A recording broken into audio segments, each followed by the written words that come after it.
Ouais. Mon rapport au corps, un peu au cours, dans la façon dont j'ai grandi, je pense que enfin, voilà, enfant, j'ai pas forcément de questionnement particulier à travers. Enfin, la problématique du corps était pas présente en tout cas.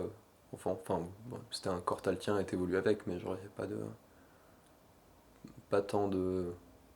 Ouais, enfin, je me rappelle pas de grands questionnements ou de grands bouleversements de ma vie autour de cette question-là du corps. Ça a commencé, enfin, après voilà, je relie corps et aussi directement la personnalité, c'est-à-dire l'identité, enfin aussi vestimentaire, etc., qui peut être lié, enfin, l'enveloppe au sens plus large que ton corps physique, enfin, vraiment parler plus de l'apparence. Ouais, j'ai un petit, les premiers un petit peu questionnements et, enfin, divergences, on va dire. Donc, c'est vraiment un peu à partir du collège, etc. où, voilà, j'avais une identité ouais, enfin, vestimentaire, etc. euh,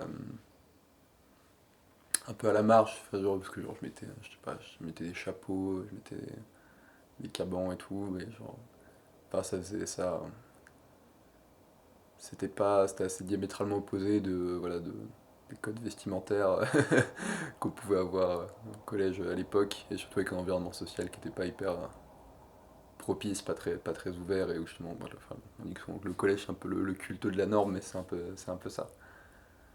Et du coup, ouais, c'est à ce moment-là où, où j'ai vraiment les premières expérimentations de euh,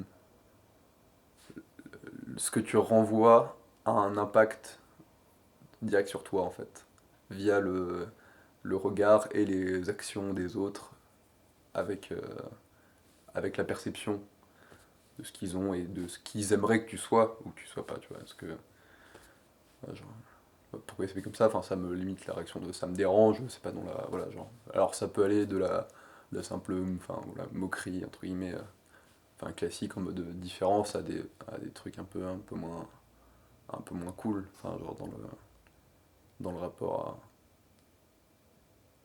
Ouais, enfin dans la façon dont les gens sont confortables avec cette différence, quoi. Ça peut aller vraiment de la différence à la moquerie ou carrément au rejet, ou enfin, ou des choses qui sont derrière, donc c'est pas.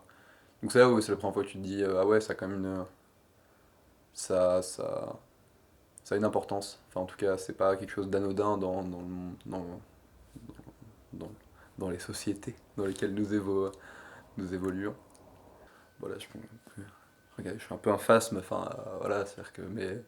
Et ça a toujours été comme ça. Mais il y a un moment où, voilà, où j'ai voulu, enfin, où j'ai un peu limite, enfin, voulu enfin, un peu changer ça pour être plus, entre guillemets, dans la norme de ce que doit être enfin, un corps masculin, voilà, musclé avec l'image virile du mec, etc. Enfin,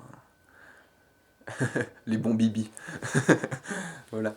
Et puis, enfin, enfin ça a pas de, ça a été assez de assez courte durée parce que, enfin, très vite déjà, tu te rends compte, enfin, au bout d'un moment, bah, ton corps il est ce qu'il est, enfin, genre, bah, c'est pareil, il y en a qui vont faire, enfin, qui vont se trouver enfin, trop gros, machin, qui vont essayer genre de manger moins, enfin, de faire des régimes ou quoi, et juste, bah, ça va jamais marcher parce que, bah, leur corps il est fait comme ça, et bah, c'est un peu l'inverse, tu vois, genre, pour le coup, c'est genre, je peux bouffer comme 4 et tout, bah, je reste une branie, quoi, mais, et voilà, genre, et à un moment, l'effort à faire pour justement mettre son corps, ramener son corps dans cette catégorie, enfin dans cette normalisation là, c'est-à-dire entre guillemets le temps à passer, soit bah, le plus commun maintenant c'est aller pousser de la fonte à la salle ou quoi, juste entre guillemets pour que ton corps, enfin voilà, après voilà, il y a d'autres gens qui le font pour d'autres motifs, hein, voilà, je pense que là, faut pas résumer non plus ça à la question enfin, de juste comment est-ce que ton enveloppe charnelle voilà, est formée, enfin, à quoi elle ressemble. Enfin, ouais, je pense que c'est pas l'unique raison pour laquelle les gens font ça, mais en tout cas, moi, enfin, ça aurait été le cas, parce que enfin, si tu me demandes d'aller faire du sport, je préfère aller taper un foot ou faire un tennis avec quelqu'un que qui est dans une salle fermée, ou ça, bah, ça trompe. Mais au-delà de ça, surtout, enfin, l'effort que ça demanderait d'autres aimer de former son propre corps, tu vois, pour qu'il corresponde plus à une norme, enfin, finalement, je préfère carrément passer ce temps-là à des choses qui sont vraiment importantes pour moi. Que ce soit bah, passer du temps avec des gens qui comptent, voilà, enfin, se cultiver, se poser, enfin, un peu, ouais, plus la dimension. Je trouve qu'il y a énormément de choses qui valent beaucoup plus le coup. Une fois que mentalement, tu t'es dit, en fait, je m'en fous. Enfin, genre, j'ai pas envie que mon corps, il est tel qu'il est. Il m'appartient, je m'en accommode, de toute façon, c'est le mien, c'est le mien avec lequel je vais vivre toute ma vie, donc autant qu'on s'entende bien, hein, dans les grandes lignes, quoi. Et bah, il est pas parfait, mais en même temps, on s'en fout. Enfin, il est à l'image de tout, de notre personnalité, ouais, il a son fonctionnement propre, bah, parfois il a ses dysfonctionnements, ses défauts, parfois t'aimerais idéaliser ton corps comme t'aimerais idéaliser, je sais pas, ta personnalité, ton intelligence, ton courage, ta détermination. Bah, pour moi, ouais, enfin, l'idéalisation corporelle, enfin, c'est un petit peu, ça rentre un peu dans, enfin, finalement, c'est le même, je pense, globalement les mêmes mécanismes un peu internes qu'il y a derrière. C'est assez récent en fait quand même, parce que, enfin, même si, enfin, ça se fait pas du jour au lendemain, c'est quand même des réflexions qui s'étalent sur le long terme, qui sont directement dépendantes, ouais, du contexte dans lequel tu évolues, enfin, du coup, directement des gens à proximité, et aussi, du coup, ouais, les histoires, enfin, relations amoureuses, etc. Parce que, mine de rien, c'est vrai que dans une relation de couple, quand même, le regard de l'autre prend une importance vachement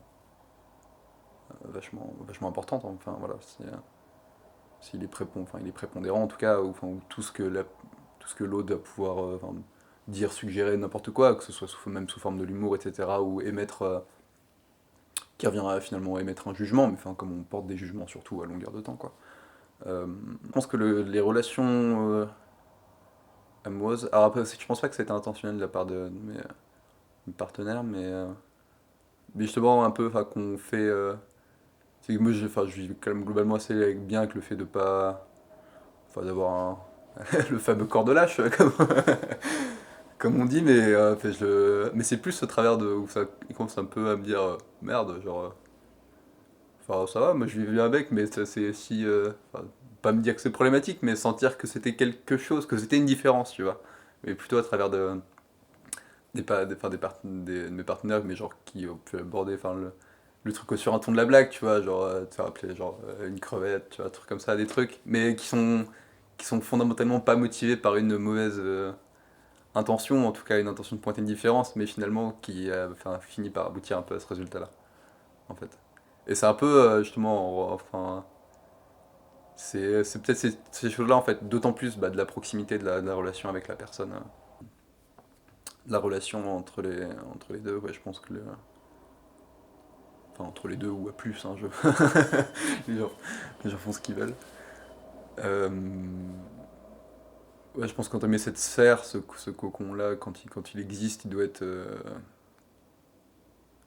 très très bienveillant, justement. Enfin, je trouve que c'est la sphère limite, où justement, où le corps, elle prend le corps à la limite sa place la plus prépondérante de par les échanges qui sont faits et du coup l'ouverture avec la personne. Et du coup, c'est dans ce moment-là, je pense aussi qu'on peut avoir bah, c'est souvent voilà, que dans tous les cas, on prend le plus et on est le plus quelque part vulnérable. Et c'est encore pareil, c'est encore sur une norme sociale de représentation de ce que doit être quelqu'un ou pas qui nuit finalement complètement à l'expression des émotions et est directement lié l'harmonie avec ton corps. Et voilà, parce que en fait, ces barrières mentales liées à des certaines enfin, règles qu'on s'impose parce qu'on a l'impression qu'il faut les respecter pour une question d'acceptation sociale et créer des dissonances entre ce qu'on a l'impression de ressentir et ce qu'on a envie de ressentir à ce moment-là, bah, pour des questions de non, je suis quelqu'un de fort, genre j'ai pas envie de ressentir, enfin, faudrait pas que je ressente ça à ce moment-là, et finalement l'émotion qui nous traverse réellement. Et du coup, ouais, la frustration, la dissonance, elle est de cette dissonance-là, en fait, entre ce qu'on ressent profondément et l'idéalisation de ce qu'on doit ressentir, enfin mental entre guillemets. Alors que si on accordait, bah, accepter le fait, ça renvoie au fait d'être triste, tu vois, genre, accepter là de pas être en forme, accepter là d'être triste, bah, plutôt que de dire ah non putain, genre, je sais pas, genre un mec ça pleure pas, ou un mec ça doit rester fort, enfin tu vois, un peu le truc que tu peux entendre à ce moment-là, plutôt que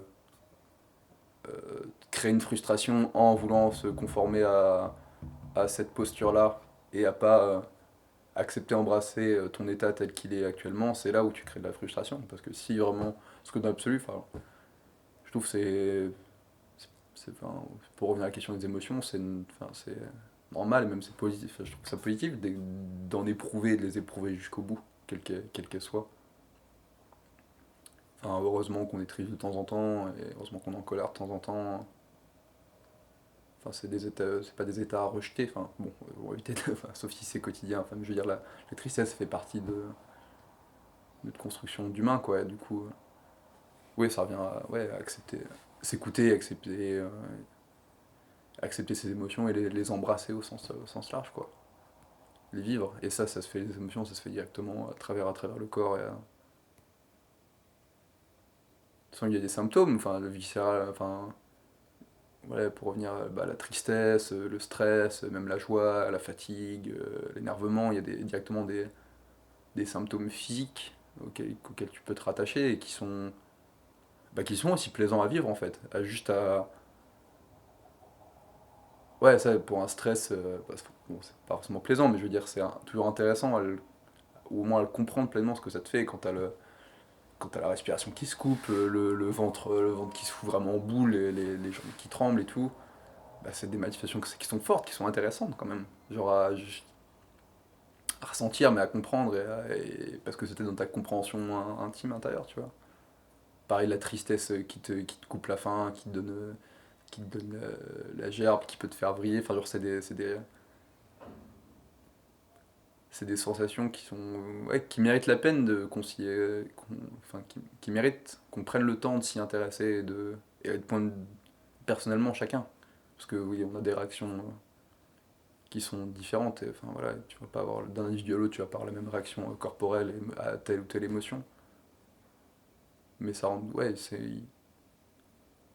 Enfin, en tout cas, je pense si on parle d'un point de vue plus général d'acceptation de soi et de perception de soi et bien vivre avec son corps, ça passe par bien vivre avec ses émotions et essayer de les comprendre dans la façon dont tu réagis dans telle ou telle situation. Pas s'idéaliser non plus, voilà, pas idéaliser ses propres réactions.